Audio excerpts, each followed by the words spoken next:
All right, it's time for another 5 minutes. Today, joining me is another good friend. It's Jeff Bowe. You know him as the Assistant Sports Information Director over at CMS and also a colleague of mine at Black Dog Hockey. Jeff, thanks for joining us. Good to see you. What's our topic today? Thanks for having me, Eric. As you can tell, it's something that's close to my heart. It's something that's a little bit of an obsession, but UCLA USC, we know about the hated rivalry. We know about the crosstown shootout in multiple sports. I think we're going to talk about just football today. I think that's what we agreed upon.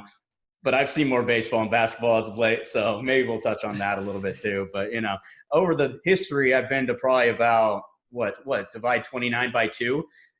Somebody else who does good math. I've been to that many UCLA USC football games during my time having season ticket holders. And so we're going to talk about, the hated rivals because we're both on the other side of the fence from one another in this topic.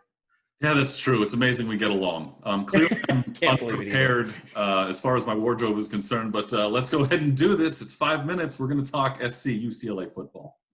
All right, so we're going to talk our favorite moments. You've been to a lot of the games. I've been to one, so I'm going to throw that one out there, but I'll let you go first. You're the guest here today. Well, about 13-9. We were all Bruin fans in tears after that. But the 13-9, before the 13-9, even though it was kind of a battle of, two lesser opponents, I guess. UCLA was good. USC was reeling at the time. It was during the 90s when USC had a coach that you know about that wasn't very good and didn't have a great run. And we had a quarterback who should have been a Heisman Trophy winner by the name of Cade McNown. And this thing went double overtime, and it ended with an interception in the back of the end zone. And Cade McNown helped the Bruins come away with a huge victory. It was probably the biggest victory of the 8 games they won in a row, a 48-41 win in 1996, November 23. All I remember was that it was 2 days after my birthday, and it was the best birthday gift I've ever had in my entire life. But I was laying down in pain on our metal flat seats that the Rose Bowl used to have in the alumni section because I maybe have overexerted myself rooting for UCLA to win that one just a little bit. Well, hopefully the win took the pain away. And it did. And that was not the first or last time that I have suffered pain at the hands of the UCLA Bruins, both good and bad. So yeah, it was a great victory. It's something I'll remember forever. That's the only time they've ever gone to overtime in the entire history. That's the only overtime game they've ever played. And they went 2. And they went 2. Yeah, you got bang for your buck in that one. Yeah, and just the performances all around that team. I mean, I believe Deshaun Foster was a part of that one. It might have been Skip Hicks, actually. That was the running back then. And just some great names. Jonathan Ogden was around that time, and just the throwback curly Q jerseys that I have to my right over here. You came prepared. Yeah, I did. I set it up literally 2 minutes before we started this thing. So, and threw on, the New Age one as well. So you did. I left my Cardinal and Gold in the closet. I probably should have thrown it on. I thought you were going to be donning it. I really did. I thought about it, but I didn't have anything that looks as nice as that. I've really worn some things ragged, so I decided not to do that.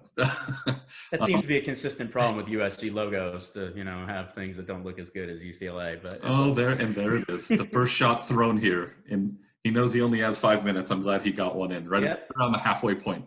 Well, you got to. I know we haven't seen each other in quite some time, and the digs have been mounting. So it has been a minute. I'm glad you could get it out here today. All right, the 2 that I'm going to throw out. One of them is kind of a moment that I think both teams enjoyed, and that's going back to when they decided to bring the home jerseys back into the fray, right? I think it was 2008, that game, when they decided we're both going to wear our home jerseys, and USC, the game was at the Coliseum, and Pete Carroll's like, we'll take a timeout penalty. I don't care. And Rick Neuheisel, in his first year as Bruins head coach, said, you know what? I'll take a timeout. Who cares? And I think it was a nice bonding moment between the two schools that show you that football is important to us. Doesn't matter how good one school is at the time. Like, this is a we thing, and they came together. I love that. That one really sticks out for me.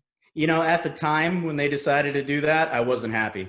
Wow. At all. I didn't want USC wearing their home jerseys on our field because if you remember, UCLA USC used to share the Coliseum back in the day, and we had to play UCLA had to play on a Sunday or a Friday, and USC's colors would shine right through our beautiful blue and gold.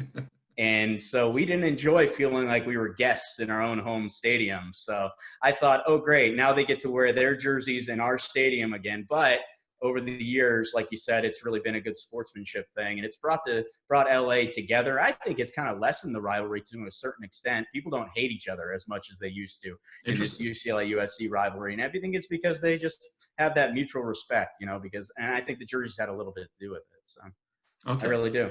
The other memory that I want to bring up here, we're already down to a minute to go, by the way. Oh, geez. When running out of time. It was the game the next year, the 2009 game. It's the only game I've ever been to in the rivalry. I know, terrible fan. Yeah, you are. I haven't missed a game since I was, I don't know how tall, but it was when USC was up 21-7. There was under a minute to go. They had it at the UCLA 48-yard line. Neuheisel calls a timeout thinking he's going to get it back. Matt Barkley to Damian Williams, 48 yards with 52 seconds left. Trojans win 28-7. And it was at the end zone I was sitting behind. So, my buddy was going nuts. Oh, that one for me, as far as on our side thing, was what a great way to end my first game at the Collie. It's funny how the USC victories turn into like mottos. Because I just remember, if you would have just said timeout touchdown, I would have known exactly what you were talking about. Because everything USC does to beat UCLA turns into, 50-0 or timeout touchdown or whatever, because it's an embarrassing moment for UCLA. And they continued, even last year was embarrassing as well. So, and we've had a few embarrassing years now, but yeah, I remember that one. I also remember a certain UCLA receiver tipping the ball right to a defensive back who took it the other way. And that really started the momentum towards the Trojans in that game. And obviously 13-9 at the Rose Bowl. I was at that one as well. Another game where I ended up having a really bad headache from cheering too loud. That's one of the games that I'll always, have in the back of my mind, and that interception to end it was one of the greatest things that, I've seen at the Rose Bowl from a Bruin team that, again, we haven't had a lot of great history of winning games in the Rose Bowl in quite some time over big opponents.